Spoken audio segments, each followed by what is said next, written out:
বড়মা যদি দোষ করে থাকেন তাহলে আপনি দোষ করেছেন মিস্টার চৌধুরী। আপনিও সমানভাবে অপরাধী মিস্টার চৌধুরী।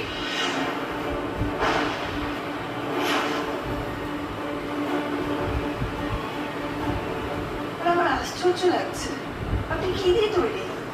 এত কিছু পরে আপনি চুপ করে আছেন কেন?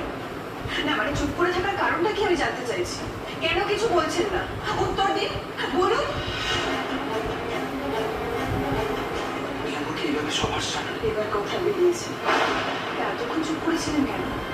বড়মা যদি বিয়ের আগে আপনাকে চিনে থাকে তাহলে তো আপনিও বড়মাকে চিনতেন, তাই না? সারাদিন আমাকে কর্তব্য দায়িত্বের কথা শুনেই যান। এখন যখন সবার সামনে মেয়েটা অপমানিত হচ্ছে, আপনারা তো দায়িত্ব, আপনি দায়িত্ব নেবেন না?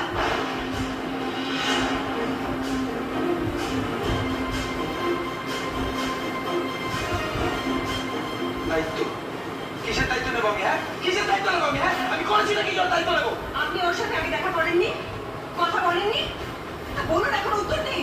সুধিকা প্লিজ চুপ করে যাও তুমি, আর কিছু বলবো না। আমি ভুল কিছু বলছি